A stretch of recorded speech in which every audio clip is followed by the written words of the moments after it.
And welcome back to Who Would Win. This one comes to us from Blake Peters, who asked the question, who won a fight? Ghidorah, back again, versus Tiamat. I believe that's the pronunciation of the name. I could be butchering that. From Dungeons & Dragons, multi-headed dragon-esque beings fighting each other. Ghidorah, we've gone over before. We'll go over him again, just to be short and safe. Ghidorah is a alien kaiju, reptilian in nature, very large, bigger than Godzilla pretty much every time, and Godzilla generally stands pretty tall himself. Capable of flight, obviously pretty durable, but you can be beaten up pretty hard. Capable of firing electronic, what they're called gradients, but it's electric beam, and they're electric beams. There's different versions of Ghidorah we can look at. We'll look at the Heisei, because that's basically just a stronger version of the Showa era of Ghidorah. There is Mecha Ghidorah, who is not as strong, because it actually has a pilot to it. There is obviously King of the Monsters, and then there's the Anime Ghidorah. Anime Ghidorah is the only one who really is, if there's any true difference among these guys, it is the Anime Ghidorah. So we'll save the Anime Ghidorah for last, like we did with it versus Lobo.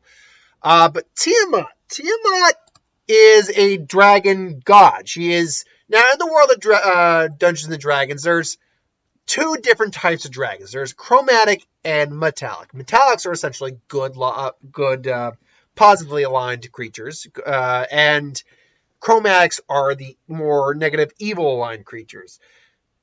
Tiamat is basically the progenitor of the chromatic. She is a very evil dragon.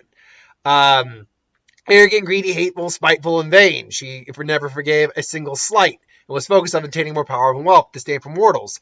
Regarding those, she as a mere disposable tools in her schemes. When needed, she was charming and fey, but for self-serving reptilian personality traits, betrayed her sooner or later. Having experienced relative mortality as an archfiend, she became less reckless, but also more paranoid.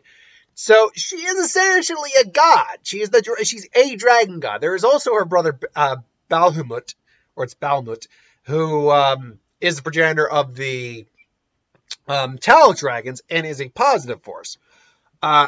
She is as a unique type of chromatic dragon with the traits of all five of the most common chromatics, be it black, green, blue, white, and red. She was a foe to be reckoned with. Now, having traits of all of them means she has more or less the abilities of any of them as well. White dragons have ice beams, for example. Red dragons are fire-based. Blue dragons actually have lightning-based abilities. I will admit, black and green dragons, their powers kind of interchange a little bit. They can fire like acidic blasts, things along those lines. I'll admit, I can't remember exactly what the key breath weapon difference is between the two of them. But among that, besides that, she has the traits of them beyond that. But mostly that just pertains to personality and appearances. She can fly. She has wings, obviously. Along with the standard powers and godly senses of a deity of her rank, which that one I had trouble kind of figuring out is what rank of a deity is she, because, quite frankly, she's been in 3 different pantheons. So, what exactly does that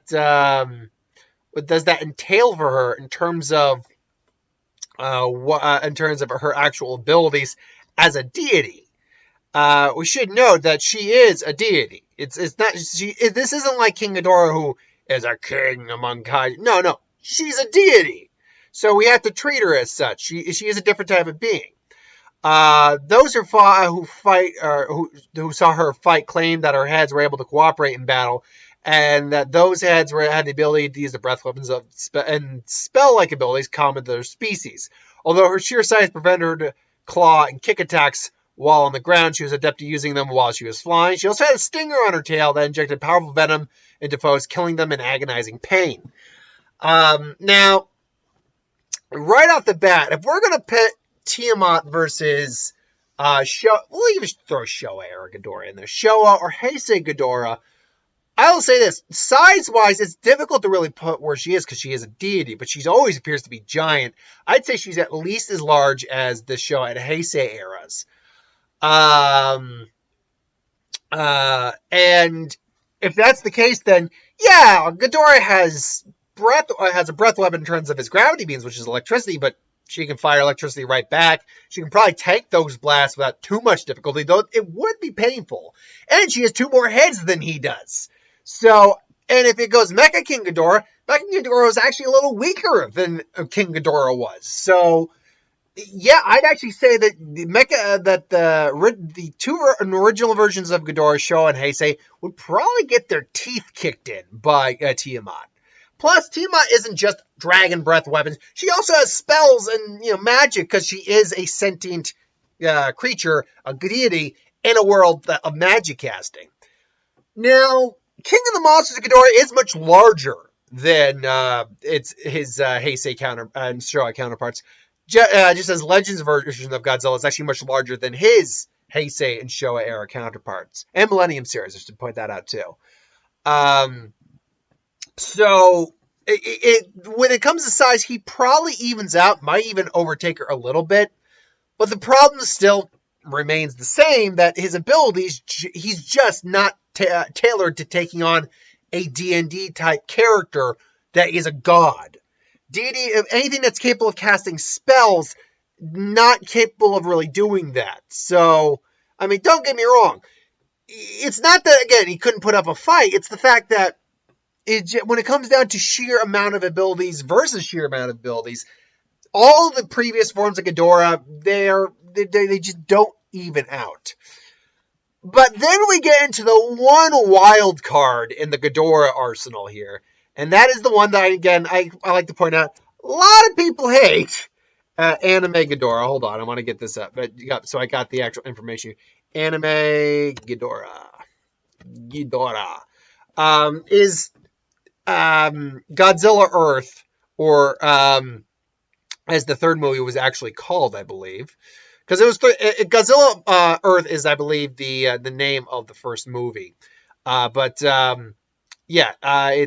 Godzilla, A City on the Edge of Battle, which was the second movie. That was with Mechagodzilla, which, okay, that was dumb. I never actually watched them in full. I've seen like the commentary and the bits on them, and clips.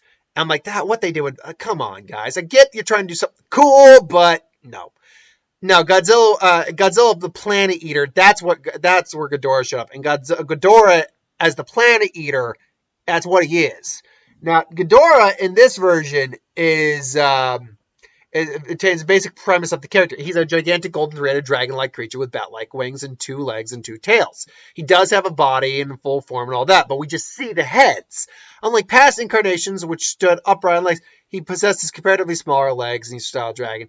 Essentially, he is an energy-based being originating from a mysterious other dimension, according to the director. Ghidorah is a result of an evolutionary path where life discarded the physical body and evolved to a form of pure energy. This evolution into an energy being grants Ghidorah the ability to phase through dimensions. 100,000 years ago, he destroyed FX, a planet, whatever, and people devoted a religion to him. And in the movie, he nearly beats Godzilla, but then they were able to actually give him a solidified body. Abilities include, he is said to have eaten thousands of plants with the use of super gravity. He demonstrates the ability to control gravity when he attacks the people, generating a strong gravitational field around a ship which allows him to trap and crush it until it explodes. Ghidorah cannot be detected by technologies that the gravity anomalies produced are detectable. So he automatically controls gravity, pretty much. Interdimensional travel, space-time distortion. When summoned into this dimension, he can alter space-time. Intangibility, basically because he's an energy being, he can't be hurt physically. He can bite and drain energy. Electrical properties, geometria calculation. Ghidorah has the capacity to communicate with technology through people. However, weakness of this Ghidorah is, while in this dimension, he is guided by a person who has replaced his own eye with some bead that allows Ghidorah to see. When hard destroyed the bead, Ghidorah becomes a subject to the laws of this dimension and loses his ability to see through that.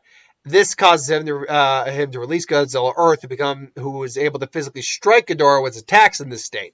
Ghidorah is no match for Godzilla. In this state, Godzilla is no match for Godzilla. Is easily dispatched back to his home dimension once the physical manifestation is destroyed. So here's the thing: all those abilities, basically, well, the gravity stuff, yes, but the intangibility actually doesn't mean dick. In fact, all his abilities actually don't mean dick, because the one thing that's holding him there in this fight, we have to assume he doesn't have that. Now we can play both sides of both sides of that coin if we'd like, and see if and look into a scenario where he does have it and where he doesn't have it.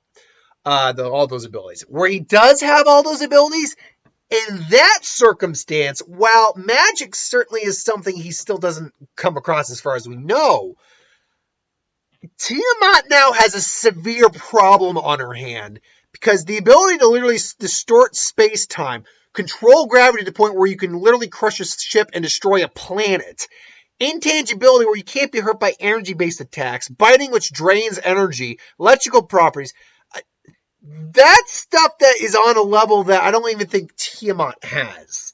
So thereby, she could there might be spells she has that could affect Ghidorah on some level, but if we're going to be honest, most D&D characters don't have powers on that level. So that fight's going to be going down. She's going to be throwing everything she's got at him. It's not going to do basically anything.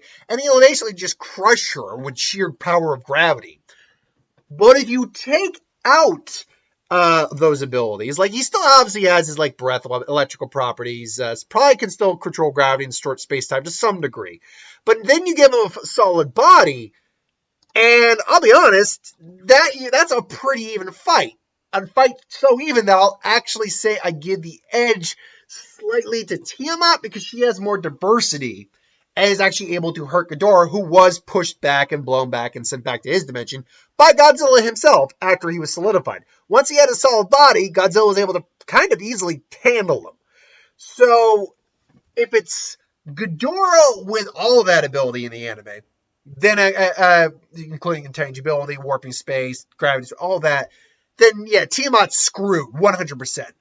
You take those advantages and weaknesses, lack of weaknesses away, and give them just the weakness of some actual body, then you have an individual that Tiamat could still possibly beat. So I will overall give the wins to Tiamat. The only X factor here is anime Ghidorah. And anime Ghidorah is only as most powerful through circumstances. Anyway, so that's my thoughts on that. Ultimately, I give it to Tiamat.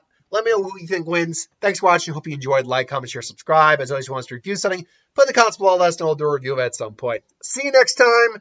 I'll be probably covering the remaining of the Ikoria spoilers later tonight. So thanks for watching. See you later.